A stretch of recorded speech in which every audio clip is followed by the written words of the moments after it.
Welcome to Cosmos with Cosmos. As always, I'm Mike. I'm Liz. And that's all we got. Yeah, Brandon's on assignment having his internet fixed at his new place. Yeah, so he might end up joining us. If he does, we'll just take a little tiny break and bring him into the show, yeah. Yeah. So, Liz, what are we talking about today? What are we talking about? I don't know. We're talking about the Earth is older than shit. Earth is older than shit. For my typo in our social media post for the oh, I forgot all about that. The Earth is older than shit. That's the inflection I was going for.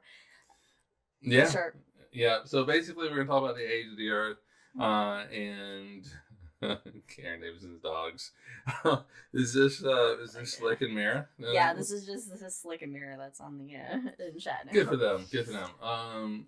So basically, I have gone down a rabbit hole lately where I like to watch videos of creationists. Well, it's really science people talking science going up against creationists and just debunking it, among other things that I like to watch on YouTube. You just drive yourself insane. I do drive myself insane, but yeah, Susanna's number one again. So I thought it'd be cool to do a show where we just talk about how we know the age of the Earth. Yeah. A short answer: science. Science. Yeah. So that's the whole goal of today. But before we do that, smash that fucking like button. Subscribe. Like and subscribe. Yeah, do that. Exactly that. Like and subscribe, wherever it is down there. But we also have to say what they all say on YouTube. It really helps us out on this channel, promoting this channel. If you like and subscribe, it really helps. Like and subscribe. So please like and subscribe to us. Actually, I know Liz is making the voice, but it really would be kind of cool if you did like and subscribe. So Liz, what are you drinking? I am drinking. I'm just gonna lower our volume, see if it makes us too low, then let us know, or if we're too loud. I am drinking 4.5 billion years of physics and chemistry. I do really like the color of that on that. It is. Ooh, it does look very pretty. And this is basically just bourbon, ginger liqueur, lemon juice. Yep, that's it. And that's it. That's it. It has a ratio of 3-to-1. So 3-2-1 drink. Yeah. Oh, exactly. That's pretty good. Yes, I like this. I do like this. It's So she made me make her a backup drink. Yeah. Just in case, because this is the first time she's had it. Yeah. And I wasn't sure how I was gonna like the whiskey and that ginger liqueur. Yeah. Okay. I like it. So basically, this is from a book that I got for Christmas called Cowboy Cocktails, and it's kind of a misnomer because it not only does it have cocktails, it has dinners and treats, desserts. That's the word, desserts. Which are also treats. Drinks, dinners, desserts, appetizers. Yeah. It has a few food recipes in it. And so that's one of the drinks. And I can't remember the name of it, but what it is in real life, what they called it. But. Yeah, but I'm calling it 4.5 billion years of physics and chemistry. And this is just the Lord Zircon right here. And you'll get the Zircon thing Actually, later. your drink is, in the camera, our drinks kind of look the same color. Yeah. Go. Cheers. Brandon, what are you drinking? I'm drinking last Thursday. I gave you the Earth. That's what you would have been water, drinking. Probably. So again, follow us on all the things on Twitter. It's Drinking Cosmos. It is Cosmos, and everything else. And follow us and rate us wherever you get your podcast. And again, from our marketing director, Susanna George, like and subscribe down below. Smash it. Smash it. Smash it. Oh, and she doesn't get paid because none of us get paid. And don't forget to join us for the hangover after this podcast where we'll talk about something. Yeah, or just check out the hangovers on YouTube because you'll only find them on YouTube. There you go. It'll probably be politics on... Oh, I didn't have an option for a sugar ram, but that's a good idea. You know what else would be a good idea for like a rim? Maybe like some crushed up like candied ginger? I've never had candy ginger. I don't know, but I just feel like that could be good, or like a candied ginger, like garnish or something. I mean, See, is the candy ginger just sounds like it's a strong whatever it is. It's just a ginger that's been candied, so it's like a sweeter, you know. Okay. I love our social director. All right, and so friends of the pod here, Wildixia on Etsy. So Wild IXIA. There we go. All right, and on Etsy, check out her stuff. She has some really cool art that is on Etsy. I was the first to buy from her. I will always mention that. Also, Mr. Ron Proctor Show. So, good friend of ours. Mr. Proctor Show. Mr. Proctor Show. Mr. Proctor Show. Mr. Ron Proctor Show. Hello, Ron this Proctor is Mr. Show. Ron Proctor Show. So, it is Ron Proctor, the Mr. Proctor Show. So, he has great, comments on society and Blender tutorials. Look, if you like chickens and you like 3D modeling, check it out. Yeah, pretty much. Space, if you like space as well. And if you're in the Council Bluffs area, which is in the southwestern corner of Iowa, near Nebraska, check out Rolling Bluffs Planetarium, Jack's Place, and you can find out more about what they have going on at rollingbluffsplanetarium.com. Yay! And if you like short form media content, then every other Wednesday, check out The Shot with Cosmos. Liz is so hard trying to move me along. Just a shot of astronomy down the gullet. We have a few rules. If there's a Star Wars reference or a Lord of the Rings you gotta I have only had one sip. Get it together. If there is a Star Wars reference or Lord of the Rings reference, take a drink, and all that. Also, if Liz has to tell me to cool down, take a drink. It might get a little hot. Special rule. And shit. Special rule, but I'm trying to avoid that with this. All right, let's jump into it. Liz, how old is Earth? 4.5 billion years old. Yes, 4.5. Or is it 6,000 years old? There's debate, but not really. There's no debate. There's no debate. Yes, let's just nip that right now. There is no debate. Science has given us the answer. It's 4.54. I mean, if you want to believe it's 6,000 years old, then it's fine. You can do that, but that doesn't mean that you're correct. There's more people with money than that.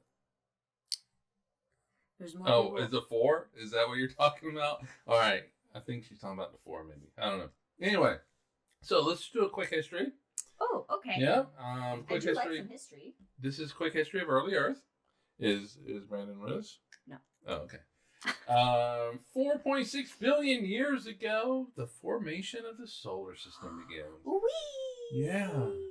A swirling cloud of gas collapsed down and formed the sun, and then it also formed a myriad of planets around it, planets and comets and asteroids. There were more than, for Susanna, 9 planets at the time, more than 8. How could we possibly know this? Oh, how could we? Because we can see other solar systems What? forming out in the universe. We can observe it happening elsewhere and then extrapolate that information and go, hey, I bet that's probably how our fucking solar system formed. Exactly. Differentiation was occurring. So not only within the cloud itself forming the sun, but also with the planets and, as well. So differentiation basically means that heavier elements sink, lighter ones rise to the top. And so if you look at the solar system, just in general, what is closer to the sun would be rocky material, which is more dense than gases, which is what you find out in the outer parts of the solar system. And so that rocky material sinks, harder to move away from the sun with radiation pressure and all that kind of stuff. And so, but you also see it with the planets. And if you look at the Earth, we have a molten core, which is denser, which is heavier than the outer parts of the Earth, like the mantle and the crust and all of that. And so all that was going around. And then an object about the size of Mars, not Mars itself, something about the size of Mars came. Donna. Yeah. Donna. And what does it do? It smacks us. It hits us. Ow. Oh, buddy, watch where you're going. Yeah, Hey, what man. a smack. I'm orbiting here. Planet blood goes everywhere. Teeth get knocked out, planet teeth, and forms what? What did it form? I don't know. Can you see it? Asteroids, things. The moon. The moon. They formed a moon. So, I feel like okay. You haven't said the bombardment period yet, or did you skip ahead? No. But about 4.3 billion years ago, it cools down enough, where the surface cools enough where oceans can start forming. 4.1 to 3.8 billion years ago, the Great Bombardment. Oh, okay. Yeah. And so this is where, remember, the solar system is forming. You have, it's just a shooting gallery. There's just stuff flying around. Shit going all everywhere. Place. Things are running into each other. And in this period, this 0.3 billion years, so 300 million years, you have asteroids that are slamming into the Earth. They're slamming into the moon. All the planets, Mercury and Venus and Mars, are slamming into the gas giants and things like that. Of course, they get kind of absorbed with the gas giants. You don't see any evidence of that period with them, but you do see it on their moons. You see it on our moons. Mercury, you don't really see it on Earth. Why? Because we have weathering that happens. We have weather and oceans and all this stuff that just is like smoothing shit out, making the Earth stay pretty. Yes. Donut rolling off. No. But what's really cool is, like, some of the rocks that blast off the Earth, they fall onto the moon. They go off into space. Some of it gets captured and falls onto the moon. And the Apollo 14 astronauts brought back samples of that. They brought back rocks that originated on Earth and ended up on the moon. And these rocks date back to about 4 to 4.1 billion years ago. 3.5 billion years ago, life starts to form. And 3.5 billion years later, here we are. Good or bad. Here we are. We're here. So that's just a brief history of the early Yes, Earth. very brief. There's a lot more in-depth stuff that is taking place and a lot more fucking science shit that's going on. But in a nutshell, there you have it. You know. I just now thought about it. We should have done a sequence, talked about, like, take the 13.8 billion years and make it a year. The calendar thing. Yeah. Scale. Yeah. You can find out. In fact, it's pretty fun if you Google, like, the solar system history in a calendar year, and then it kind of goes through. There's one for, like, the universe as well and everything, so you can kind of see, like, in January this happens, in February this is that, and just kind of just translate it into a calendar year to get, like, kind of scales of time and what's going on. It's kind of fun to see, so that's something you can Google for your own education yourselves. All right, so let's talk about the history of dating Earth. Of dating the Earth? Man, it must have had a lot of partners in its long history. Don't shame it. And it's never set. Well, I guess it settled on the moon. It did. But that's his kid. But it didn't put a ring on it. That's his kid, though. Oh. Well, okay. Yeah, no, I guess that's fair. That's a more apt analogy. It did have a partner, and then that blew up, but they did have a kid. They had a kid together. The partner was abusive. Yeah, it did. It smacked the Earth pretty good. There was some a restraining order had to be filed. Oh my god. In the 1600s, the Irish Archbishop James Usher of the House of Usher. My like when I first put this down, this show has been written for a few months now. I was like, my brain immediately went to Usher, the singer. Oh. But there is the fall of the House of Usher. Right. But anyway, the OG with the dance moves. Yeah. He probably wasn't for the dance moves. He was an archbishop. They're like, you can't dance. Well, I don't know. Are these archbishops the fucking Footloose variety where they outlaw dancing? Because that's like that's like the Puritans and the Quakers Yeah, stuff. well, Can you know. just look at me real fast? You got something on your eyelash that's just driving me absolutely bonkers. All right, got Thank you. You know, it's like dancing is of Satan. But anyway, he said that the Earth was 6,000 years old. He did this stuff where he like Adam begat Cain, who begat Sasquatch, who begat Dave. And they were dancing, and and so on and on. Who Jesus? But anyway, he said that the universe started on the evening of October 22nd, 4004 BCE. On the evening? Yeah, I don't have a time. It could be 6 o'clock. Evening. How is there an evening if there's no Earth yet? I don't know. You know. Also, where did he get this data? Where did he get this date from? Oh, he got it from the Bible. Oh, right. He did it from the whole Bible thing. But then again, your original question is actually a really good question. How is it that you come up with in the evening? Because it's like daytime on the other side of the Earth, so I guess just... Yeah, right. Anyway, let's just put that one aside.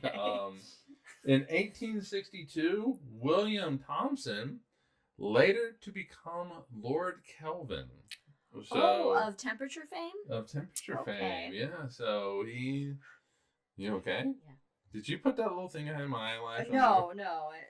Yeah. Yes, you drink eyelashes for good luck.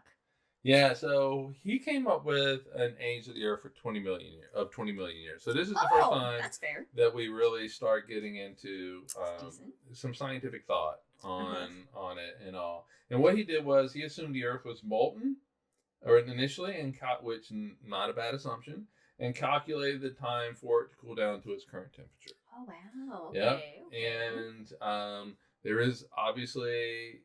He didn't know about it at the time. This was in 1862. But, fast forward to today, we realize that there is, that's our questions too, Mom. We realize that there is another component he didn't factor in, which is radioactivity. So, do they, at this time, know that the Earth still has a molten core and shit? They don't know plate tectonics yet and stuff. I think that comes later. Yeah. All right. So the Earth isn't even done cooling. Yeah, we don't want it to be done cooling. I think that he made the assumption it was homogeneous all the way through. So no differentiation. Okay. So everything's the same all the way through. Right. You don't have a core; it's just solid rock that goes through. How did he get his time? How did he figure out how long it takes lava to cool? Oh well, I mean, you could just say like Newton's law of cooling. You could. If you say that it's molten all the way through, then you can, with thermodynamics, you can figure out how long it would take to cool from the, really it's from the outside in. And so, it's, okay. Yeah. All right. There's some different ways that you can do that. And, but a few years earlier, 1856 and 1892, though, Herman von Helmholtz and Simon Newcomb, Duke Nukem's great ancestor. Yeah. They came up with a different age, but kind of centered right there on Kelvin's, which is 18 to 22 million years. So right now they are. So we're just hovering around the average 20 million year mark. Yeah, and so what did though, they did it a little bit differently. They independently calculated. So that's why you have 1856 and 1892. But they independently calculated how long the sun would collapse to its current diameter and brightness from the solar nebula. So they were assuming the sun was bigger. Yeah, and so collapsing down, but also they made assumptions about the brightness and stuff like that. Mm-hmm. They assumed the glow was from gravitational collapse and not from nuclear fusion, which we know. Because they don't know about nuclear fusion. They don't know about nuclear fusion. Don't know about nuclear fusion, guys. We got some surprise in store for you, but you'll be dead and you'll never know about it. Well, no, 1892. You're not far. You're not far from being able to figure it out. Okay, so we got to be quiet. We don't want to wake up. Don't want to wake her from the nap. All right. Also around this time, George Darwin. Oh. Yes, of the Darwin family, the fifth son of Charles. Oh, the fifth son of Charles. Yes. He was busy making babies too. Bet you didn't know that. Yep. I mean, there's not a lot of contraception during this time, so I figure that everybody's kind of making babies. They also don't live long. Most of them are still, so it's kind of you gotta work towards the odds, of the ones that'll live, I guess. But the fifth son, so he's really got nothing else to do. He's not in line. He's not in line for taking over. And he's got to make a name for himself. Yeah. So what does he do? He calculates the age of the Earth, and he comes up with 56 million years. We're getting warmer, folks. Yeah, but we're still a long way off. We're still a long way off. All right, and what he did was he looked at the Earth and Moon, and he assumed that the Moon broke off from the Earth. Not bad. And then he calculated how long it would take for the Earth to slow due to tidal friction to its current 24-hour period. Okay.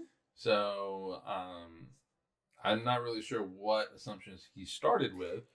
A lot of assumptions are happening, and we all know what happens with assumptions, but a lot of assumptions. Make an ass out of you and me. I guess you gotta have some assumptions about things. In 1895, we get much warmer. John Perry says the Earth is about 2 to 3 billion years old. Wow, where'd John come from with this? Out of left field with the billion years. Yeah, so convection, basically. So what he did was he took Thomson, Lord Kelvin, and remember Lord Kelvin assumed that the Earth was homogeneous all the way through. Yeah. He was like, no, Earth's interior is more fluid, and not too far off, right? And, I mean, hey, that stuff that comes out of volcanoes got to come from somewhere, and it's clearly. Wait, who's John Perry though? Do you have any information? Can you give a little bit of a? Don't have any. Who's it? What, the fifth son of the Perrys? I don't. Okay. Okay, no. The only one I did was George Darwin because of Darwin. But anyway, he made the assumption that Earth's interior was more fluid, and when you have temperature differences and things like that, you have convection, so things are moving around. Do they know about the magnetic field yet? Well, I mean, you know about it with a compass, but okay. And at this point, though, yes, they know about the magnetic field because in 1895, what is his face? The electromagnetic theory. He came up with the equations. Maxwell. James Clerk Maxwell. Maxwell's equations. So Maxwell had unified electricity and magnetism, and he had 4 equations at this point. So it is well known at this point. But again, still, you don't really know what's going on in the interior of the Earth. You need to measure.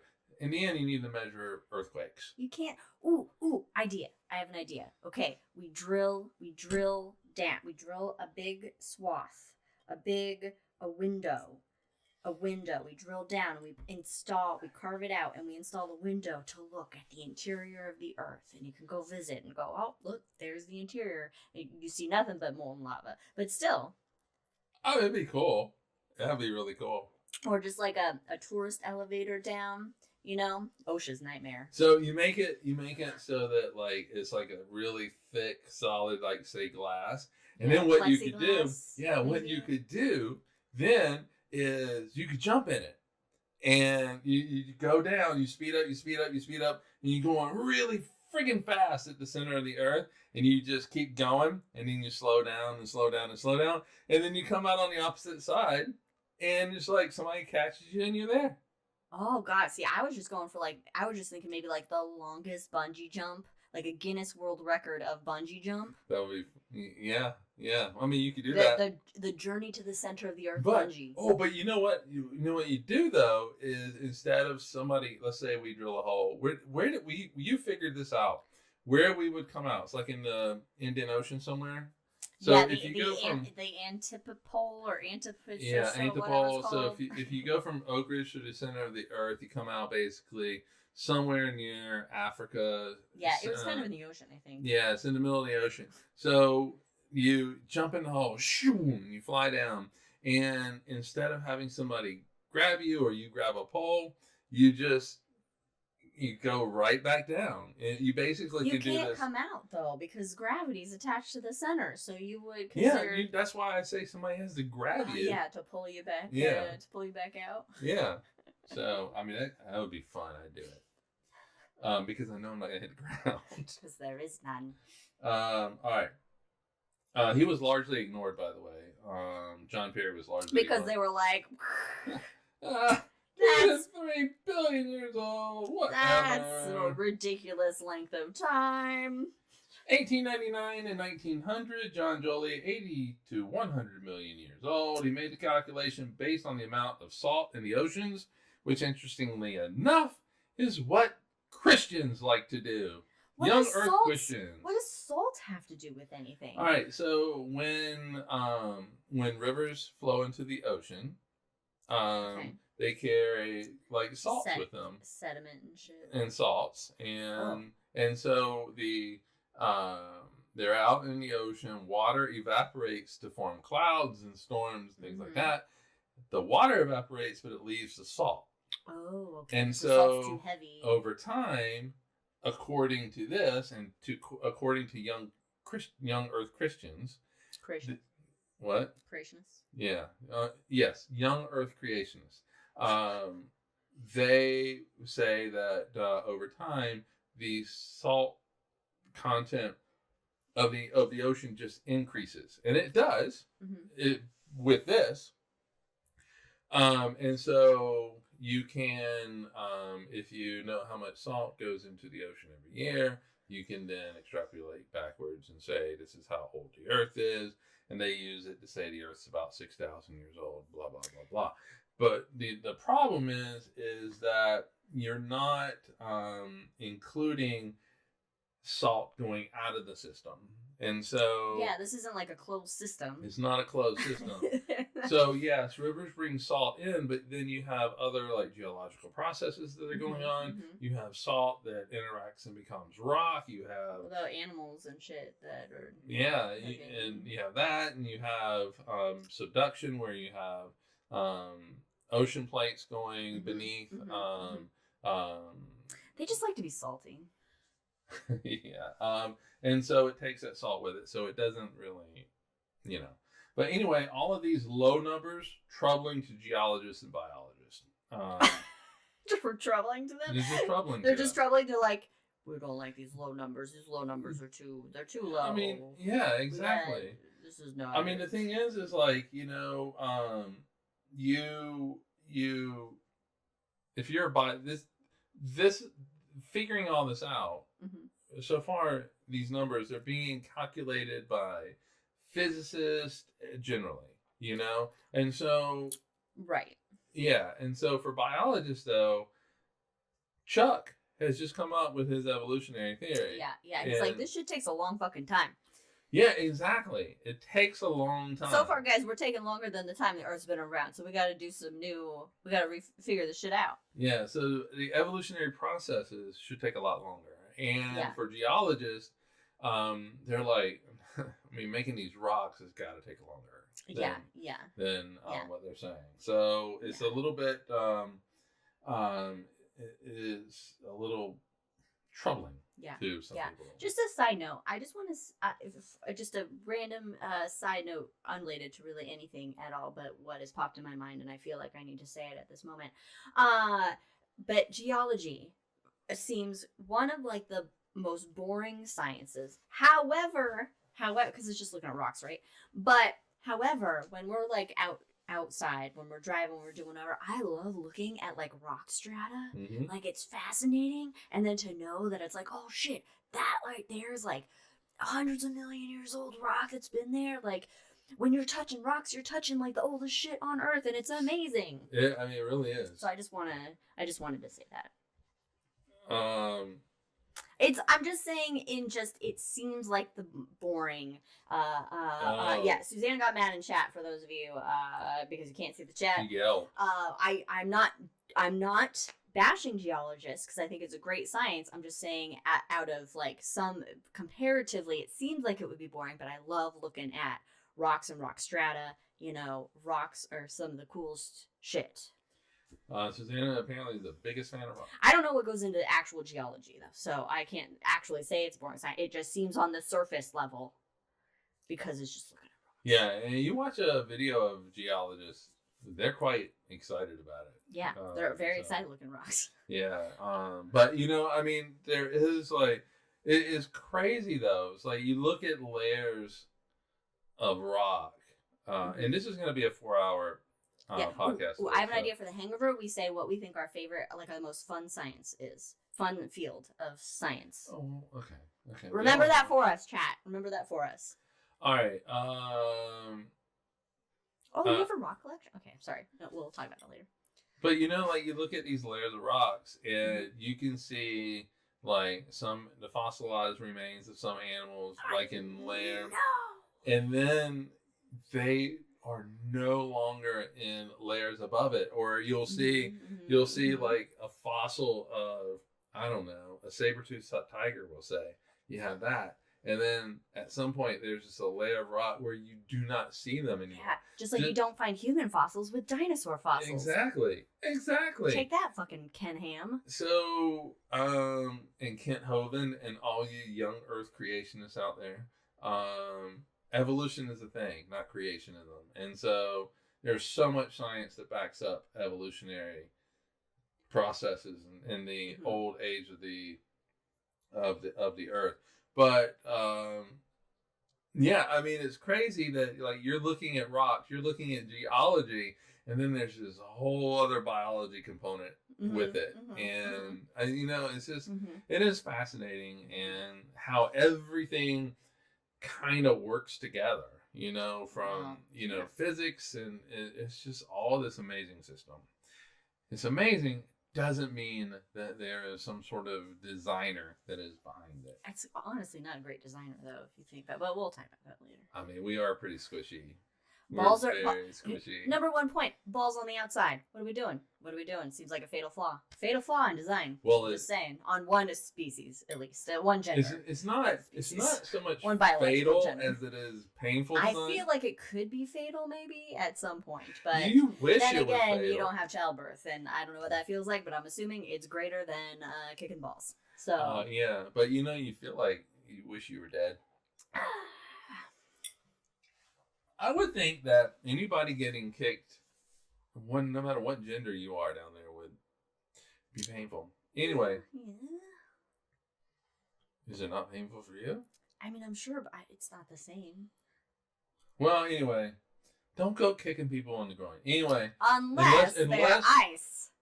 And then kick the fucking shit out of them. Yeah. But also, if they are bothering you, and you feel like you are in danger, kick them and then kick them again. Oh, here's what you do, ladies. Here's what you do. I have no experience in this, but it's a dream of mine one day to try this. It's you do a kick in the balls, and then while they're going, grab their head to the knee. There you go. Yep.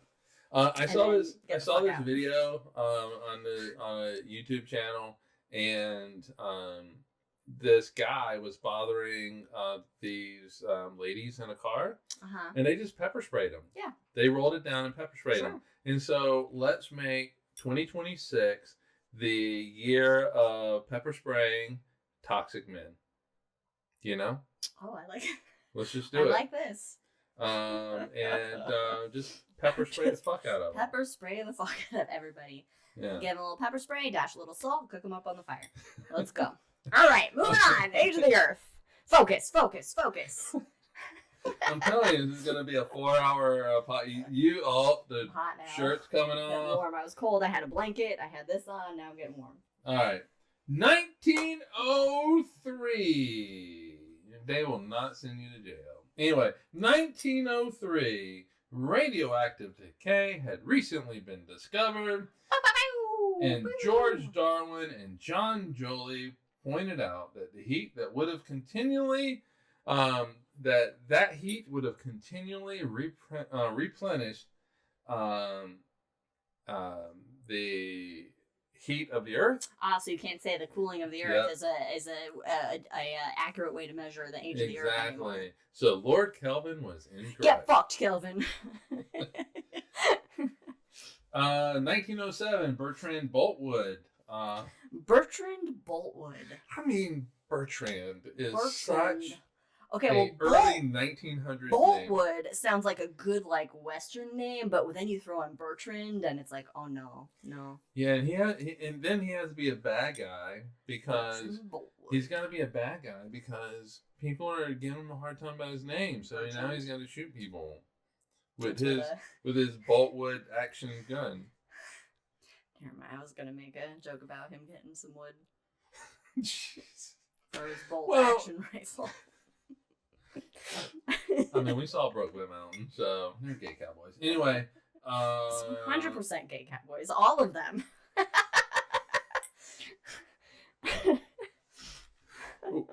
So, my book should be Gay Cowboy Cocktails. Yeah. All right. Yes. There's no way that a cowboy in the 1800s in Dodge City, Kansas is ordering a fucking whatever that watermelon fucking cooler with the whiskey is. They're not going, like a whiskey with watermelon juice and some simple sugar, please. Yeah. So absolutely not happening. So I have read parts of the book, and they do talk about how these were actual cowboy drinks. Susanna knows what's up in that comment. Yeah, and we won't even get into pirates. Anyway, 1907, Bertrand Boltwood dated 26 rock samples that gave a range between 400 million and 2.2 billion years old. That's quite the range, and also still not accurate enough, but also then again it depends on the rock samples. So these results negated the early age estimates. Right, they're like, all right guys, we're out of bounds. 1911 and 1913, right before World War I, Arthur Holmes dated many rocks over 1 billion years old. Wow. So any relation to Sherlock, who is fictional? It's his dad. Okay. No, it's his son. The fifth son. At this point, it's his fifth son. 1917. Joseph Barrel, which now... his dad had to have been a barrel maker. If he wasn't, it was just a... Sometimes you're looking down the barrel. Yeah. He showed that layers of strata were not laid down at a uniform rate, which is another thing that young Earth Christians like to say. But how? That makes no sense to be at these laid down at a uniform rate. Have you looked at strata? Okay, they're all over the fucking place. Yeah. And that... yeah, exactly. And there are thicknesses. You have thicknesses that vary. Mm-hmm. I mean... yeah. It's like tree rings, guys. Tree rings. The environment affects exactly.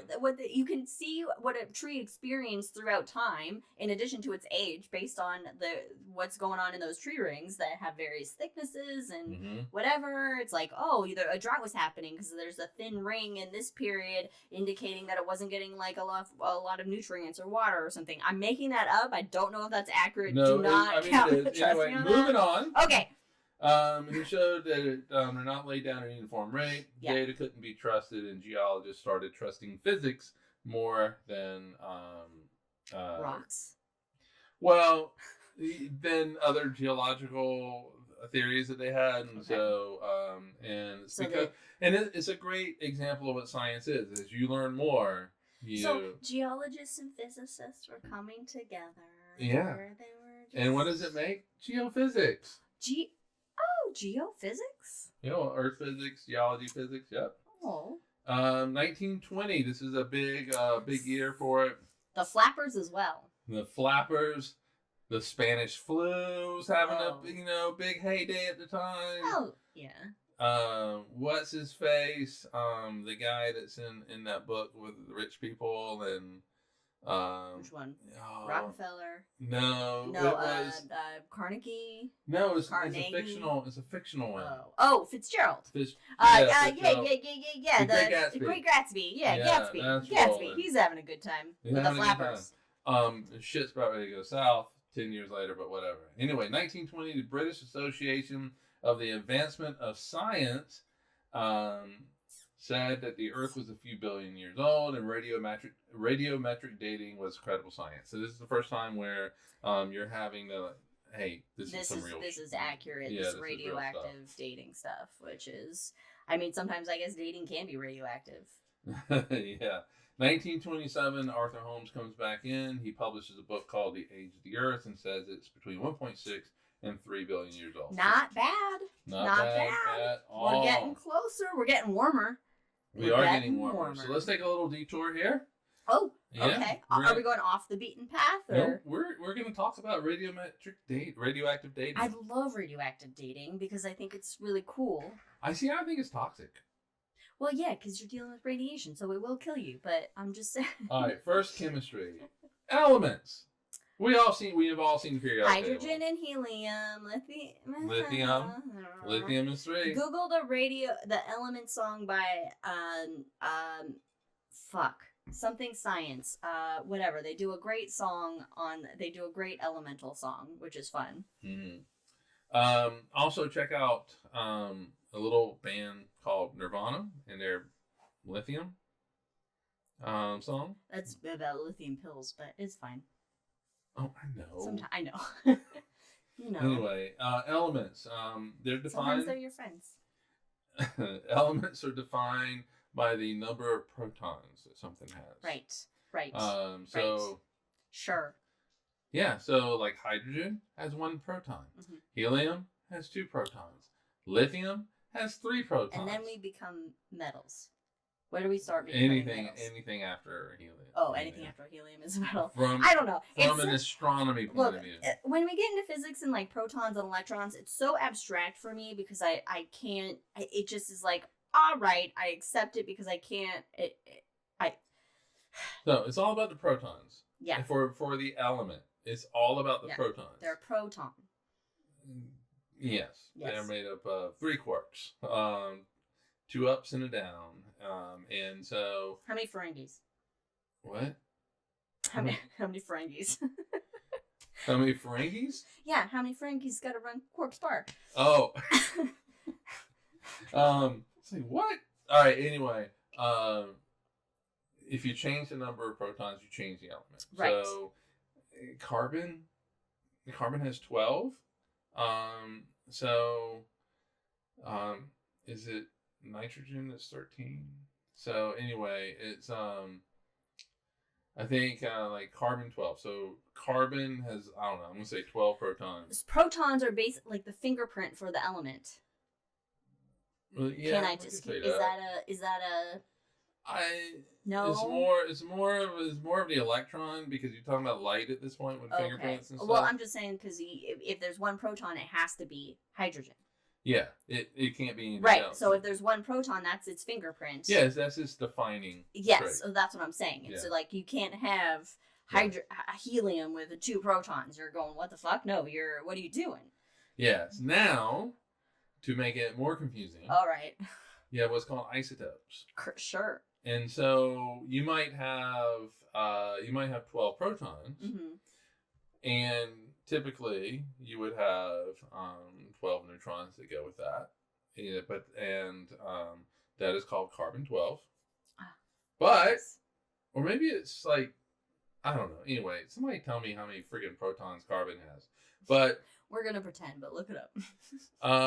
But maybe you have 13 neutrons, and that's called but 12 protons, and that's called carbon 13. Carbon's getting a little excited. It's getting a little excited, and since it still has 12 protons, it is still a carbon atom. Yeah. But it's a little extra. It has an extra neutron, so we call that an isotope. So its isotope is determined by the number of neutrons it has. Okay. And for carbon, you have carbon 12, carbon 13, carbon 14. Carbon 14, we'll talk about that in a minute. Dumb joke incoming. How many of them are Jimmys? Jimmy neutrons. Apologies. I apologize, but I don't apologize at the same time. I accept that. Thank you. I accept that. Jimmy Neutron. That's nice. Okay, so isotopes can decay. Mm-hmm. They can spit out neutrons and they can decay. Yeah. Or they can, an isotope can And receive a and neutron. this decay rate is a standard rate. Yes, for that isotope. Yes, mm-hmm. And what do we call that decay rate? Carbon dating. Half-life. Half-life, like the game, but not like the game, but half-life. Half-life is the amount of time it takes for a parent isotope to get rid of its children, to decay to daughter isotopes. And so the parent isotope is the radioactive. The daughter isotope is the radiogen. The what? Radiogen. Radiogen. RADIOGEN. Radiogen. Yeah, radiogen. So in the previous example, carbon-14, well... My mom says like in meds. Yeah. So one particular thing like carbon-14 kicks out a neutron, and carbon-14 becomes nitrogen-14. So carbon-14 is the parent, and nitrogen-14 is the daughter. Wow. Oh, my mom says they have to calculate half-life with medication. Mm-hmm. Yeah. So basically for carbon-14, what happens is a neutron spontaneously becomes a proton. Now, other shit happens. You can't just have it become a proton. Right, Susanna. Daughters are the fucking best. It can't just become a proton. Other things have to happen, so it emits an electron and an antineutrino, because you have this you have this equation of pieces, parts, and it has to equal. Both sides of the equation have to equal. It's that's chemistry. So that's what happens. I got a C in chemistry, so yeah, so that is carbon-14. Its half-life is 5,730 years. So that would be the amount. If you had 1 pound of carbon-14, now we're science. If you have 1 kilogram of carbon-14, that's 2.2 pounds, by the way. You had 1 kilogram of carbon-14 in 5,730 years. You will find 1/2 kilogram of carbon-14 and 1/2 kilogram of nitrogen-14. Wow. Okay. So basically, by measuring, knowing the half-life, you know the decay rate of the element, and then you can age something based on the presence of of the elements that you're finding in whatever you're looking at. Yep, exactly. You're not really interested in initial weights of things. You're interested in ratios. Right. And so, like, if a rock has 15 times the amount of nitrogen-14 to carbon-14, that rock is 22,290 years old. Wow. And the ratio can be plugged in. I mean, you can't really. I feel like you can't have a more accurate way of dating something, because these neutrons and protons and whatever they are, they're by the book. They follow the specific rules. They don't deviate from. Yeah, I guess the only problem is carbon-14 has a short half-life. 5,000. That is not long, considering the known age of the Earth to be 4.5 billion years old. Yeah, so how do you do it? Well, there are other isotopes. You mean there's other elements out there? There are. Like, for example, potassium-40, argon-40, or calcium-40 all have a half-life of 1.25 billion years. That's a long. That's a little bit longer. Quite lengthy. And that will... Man, those bananas stick around for a while. They do, don't they? If you want to go even further to, like, the age of the Earth, for example, uranium-238, I should have written down PB-206. I can't remember what PB is. But peanut butter. Yeah, peanut butter 206. They have a half-life of 4.5 billion years old. So now you can really use them. Rubidium 87, strontium. Rubidium is that named after Vera Rubin? Oh, it might be. Rubidium 87 and strontium 87 have a half-life of 48.8 billion years. So 48.8 billion years? That's longer than the universe. Yeah, holy shit. And just so you know, there are over 40 different techniques that are used to test, recheck, double and triple check a sample. Right, because science is based on multiple experiments by different people, places, things, different nouns. PB is apparently lead. Thank you. Thank you. I like peanut butter though. I like peanut butter as well. Can we change it? We'll start a petition. But then people will start eating PB. All we need to do. A lot of PB poisoning is going to be happening. We just need to say Trump. We just need to have Trump say it's just PB. tell Trump it's. And it's great for butter. MAGA people to consume. Yeah, you get more MAGA the more you consume. Yes. Just don't worry about lead poisoning. Don't even You get more white the more PB you consume. All right, so basically, if you have samples that don't agree with, when you... They're like, You basically look at why. And that's what science does. Why do these two techniques that we used on the same sample, how come they do not agree with the age of the sample? It does have to do with contamination. We here, science has improved. How to minimize contamination. You and me both, Brandon. Brandon has joined chat, and Brandon in chat has said, I bet the Earth is as old as my back feels right now during a move. Yeah, we can all relate to how Brandon's back feels. So basically, at the end of the day, you compare the amount of one element to another element. Right. And with that ratio that you can easily plug into an equation, you can get the age of that object. Right. That object or the universe. My mom says in chat, environment affect the rate of decay of live subjects, right? Question mark. Environment does not. No, these this is purely a quantum mechanics. Yeah, so they don't care about where they are, who's doing what's going on. They're just living their proton neutron lives. Yeah. Basically, you're talking about the weak nuclear force when you're talking about decay. And so, that doesn't give a shit about what the environment is. Now, for live subjects, though, the interesting thing about live subjects is that what are we doing right now? We are breathing. We are breathing in carbon-14. Carbon-14... You're not going to do it? I'm not going to do it. I'm not going to do it. And then we'll just let you turn blue and pass out, and then you'll start breathing again. We are breathing in carbon-14 that gets put into our body through just natural processes.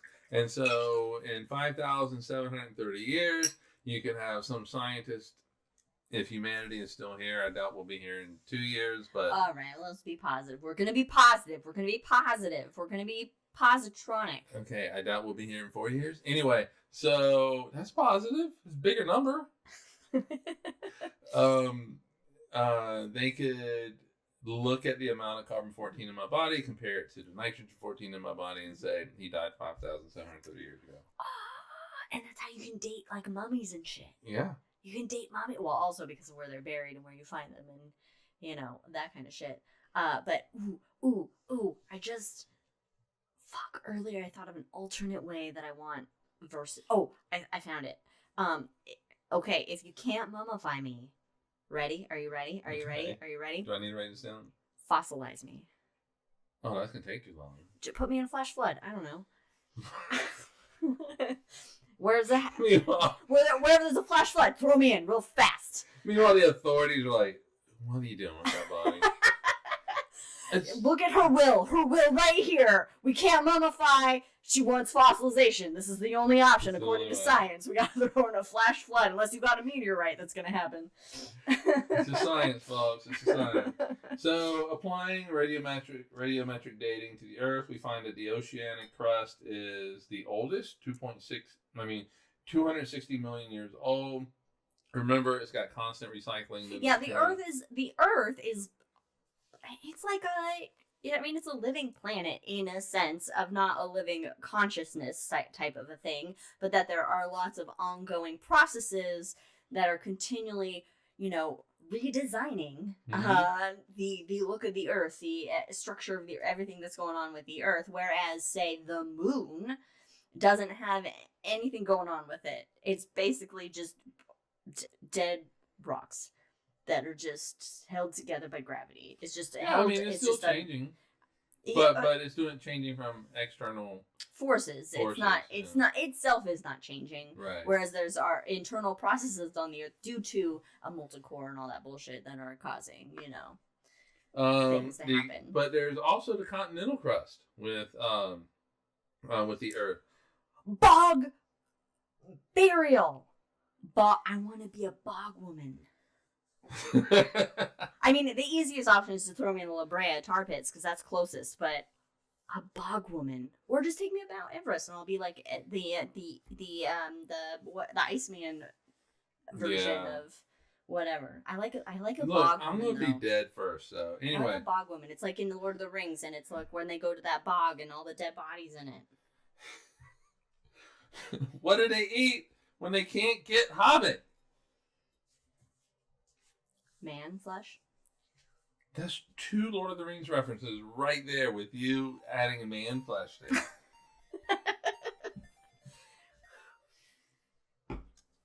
We all love it when meat's back on the menu, boys. God, that's the third one. Yep. You're welcome. Brandon's not here. I got to make up for it. Brandon, come on. Get in chat. Anyway, let's focus here. I only have that much left. Brandon just made another one. Don't follow the lights. Susanna, we are taking a shot. I just took 4.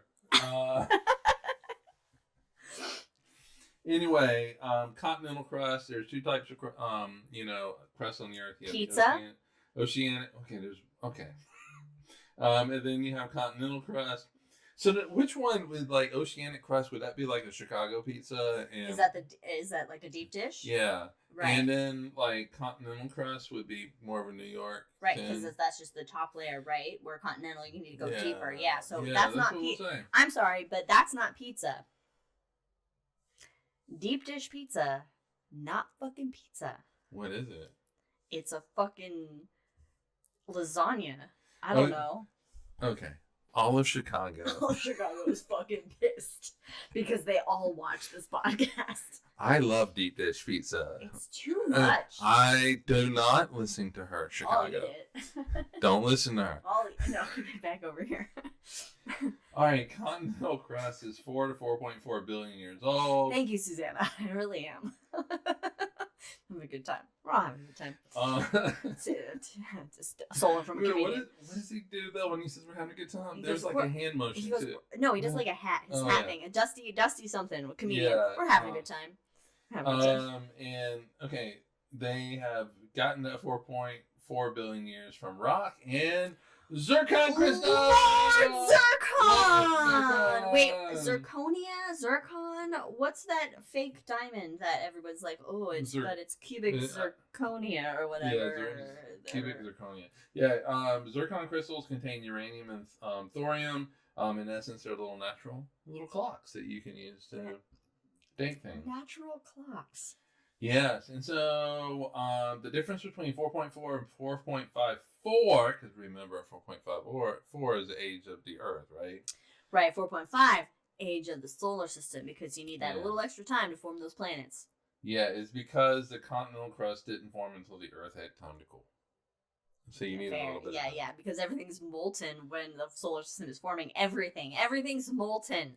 Mercury's molten, Venus is molten, Earth is molten, Jupiter's gaseous.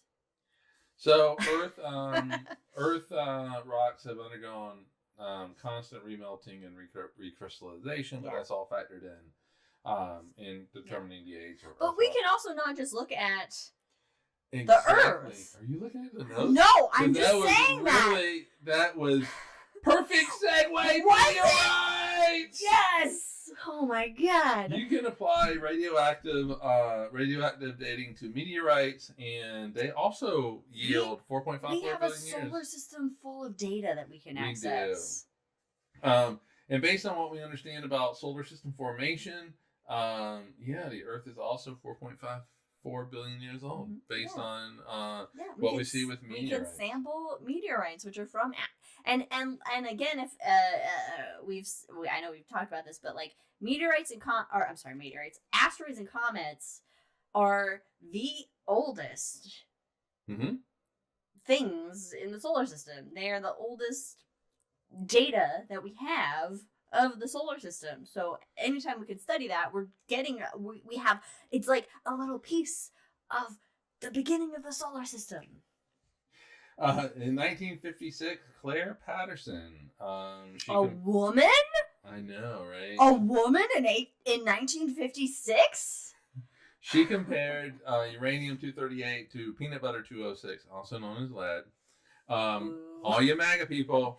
Boo! Eat your peanut butter. Eat your peanut butter. Eat your peanut butter. And found that, and she found the meteorite's age, 4.54. The universe in general, though, 13.8 billion years old. Yeah, which has been refined because I remember it being 13.6. Yeah. And it is only in the past like few years. I say few, but what is time? Check it our episode on time. That it was refined to 13.8 billion years, and I think that was with the newer releases of the cosmic web. The cosmic microwave background radiation. Yes, from Planck and the Wilkinson microwave something. Yeah. Background radiation. Yeah. Whatever. Anyway, the universe was around for 9.26 billion years before the Earth. What was it doing? What is it that Mark Twain said in the Arrow of Time episode of Star Trek? It was like, was it preparing for us? Basically, just paraphrasing here. No, I really don't. Prepare for some incoming dumbasses.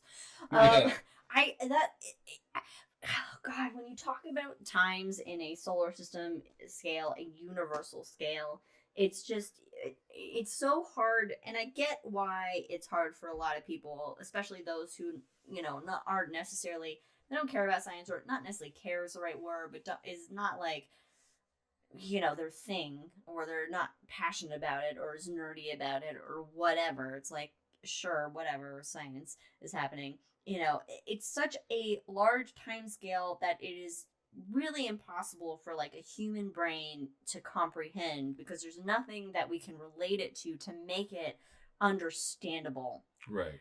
Because our lives are so tiny, in the sense of lifespans, length of time that we're around for, and so like even the concept of 1,000,000 years is hard to grasp. Yeah, right. Even the concept of, say, 5,000 years, imagining, the Egyptian civilization thriving, or the Roman civilization thriving, at its high points is so hard for modern contemporary people to understand, because it was so long ago. Right. And we have this way of romanticizing those time periods, and we don't think about the smells.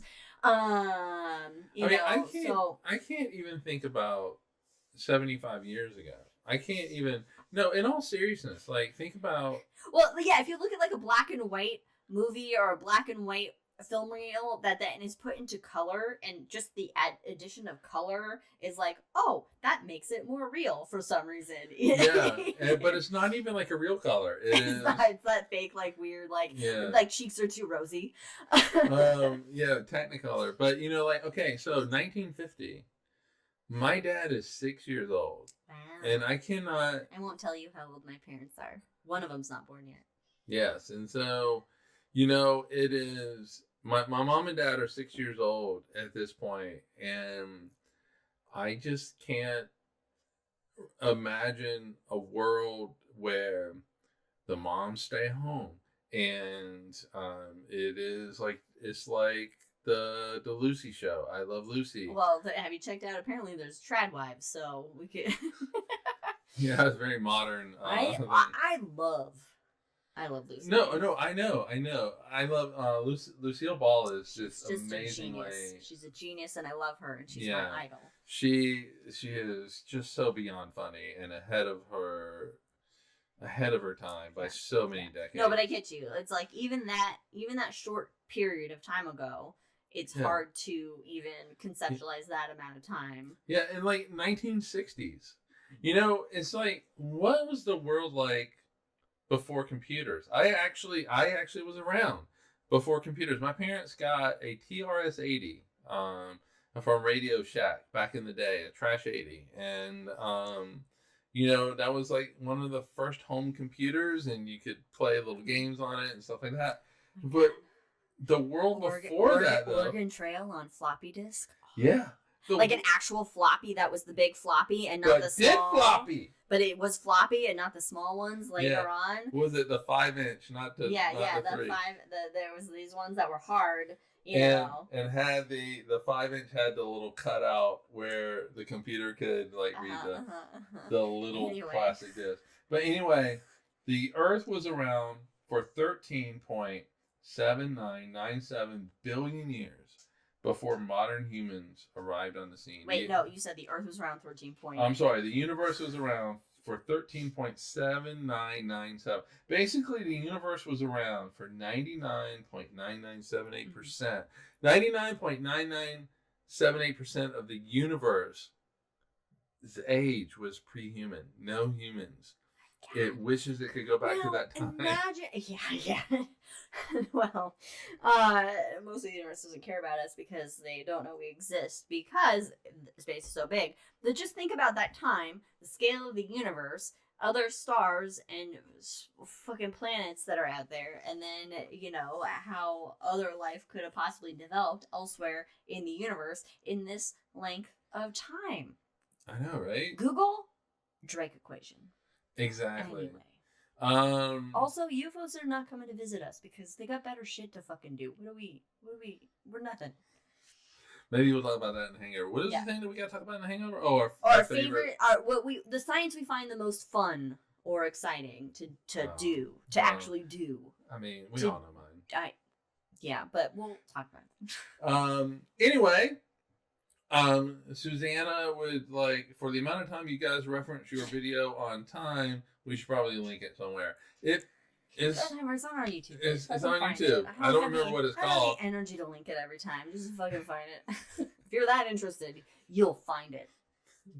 I like it, our social director. I like your idea. Let's have a meeting about it next week before I go out of town. Also, let's just wrap this up. Okay, wait, hold on. I'm sorry. You don't have any of the arguments that go against the scientific rationale of the you weren't gonna play into like, here's what the young Earth creationists say. No, here's why it's fucking wrong. Susanna, you are our social media manager. No pay. Okay. There's no pay. Yeah, it is you. It's no pay. You can put it on your resume actually, but I probably wouldn't if you're applying to schools. Anyway. No, partly because I do not want to give them a platform. Right. Okay. Fair point. I originally wanted to come in hard on Young Earth Creationists and basically destroy them with science. But you know, the thing they don't listen to that shit. They just fucking. But the thing is that I feel like that I pointed out the science. Mm-hmm. Scientists point out the science. Mm-hmm. Everybody points out the science. Mm-hmm. The problem is that they don't want to accept the science because they are starting from a certain point of view. That's their starting point. That they need to have proved correct, so therefore it's cherry picking or it's just a roundabout fucking nonsensical words to just So basically, it's not the starting point; it's the end point. They are starting with an end point, and they have to make, like you said, cherry pick the data to get to that end point. And I cannot stand young Earth creationists on various levels. Not just this whole bullshit argument about the Earth is 6,000 years old. They also come with the baggage of like social shit, and I can't stand them. Well, yeah. And I just don't want to give. I just don't see the benefit though in the Earth being 6,000 years old. What's the benefit other than it's like, oh, you have to like verify your worldview of That's God. what it is. That's the benefit. Otherwise, what's the point of your existence, I guess, if you don't have that worldview? Like, whatever, live your life to be a good person and get into heaven, however the rules are to get into heaven. The age of the earth has nothing to fucking do with that. So it's Usher comes up with the idea that the earth is 6,000 years old. And it's rooted in the Bible. Everybody else is rooted in science. But also, remember, for these people, as much as they try to spout science, they see science of the devil, because science refutes the Bible in numerous places. And historical, take a breath. Take a breath. Oh, do we have to take a drink? Oh no, it's just me if I history research, if you focus on primary sources and secondary sources and tertiary sources, refute the fucking Bible, except for if you're looking at specific circumstances or there are events in the Bible that are corresponded with other texts of history for that specific event, like wars or whatever that are mentioned. But you cannot use the Bible as a primary source to prove what Jesus or whatever, because anybody that wrote the Bible was not around, and no living person during that time is still alive when the Bible was written. So historically, it has no fucking... But also, it's a circular argument. When you use the Bible to prove the Bible. Oh, the Bible said it. Yes. It's in the Bible. Okay, Harry Potter said this. All right. Wizards are real. A couple final thoughts here. Okay. Final thought number one is, in all honesty, if you are a Christian, good on you. Do your thing. Live your life. Die how you want to die. But please, be the progressive Christian, revolutionary Christian that the Bible's Jesus was. He loved the poor. He loved the sick. Basically, there should be universal health coverage. Just, be cool to each other, dudes. Yeah. To quote Will Wheaton, don't be a dick. Don't be a dick. That's all it says. Don't be a dick. Love your neighbors. LGBTQ has no influence on your marriage at all. Don't fuck your neighbors if they're married. It does have an influence on Republican get-togethers because Grindr goes through the roof. But also, one final thought, and this comes from Susanna. Everybody check out Ricky Martin's Cup of Life. Then you can go dance to it and all of that. She sent me a message saying, check out Ricky Martin's Cup of Life. All right. And she was like, it gets you dancing. Sometimes you gotta live in the La Vida Loca. Yeah. Sometimes that's my only Ricky Martin reference that I know. Yeah, I mean, it is a very other than dancey kind of thing. And she says this is the most important, and that is our social media director right there, letting you know. Like and subscribe! Download, like and subscribe! All right, hope everybody has enjoyed our look at time. Please join us in 2 weeks. I will be on assignment. I will not be part of... But join us for the High in the Sky for February, which it'll be either just me or it'll be me and Brandon. We'll find out. Yes, and that is on February 1st at 1 p.m. Oh! I had something in common with Denethor. What? Me and Denethor have something in common. I said go die whenever you best see fit. Oh, do we have to take a drink? Oh, no, because I was just saying that. I didn't realize I was saying that. I didn't hear you say it. I didn't even know. Do I have to eat a tomato now? Anyway. Oh, but it has a squirt. That was a reference right there, the tomato. Anyway. Thank you guys for joining us. We'll see you next time. Follow us on all the things. And live long and prosper. And resist. Resist, guys. Fuck this ice. Is not normal. Bye, everybody. Fuck ice! Cheers.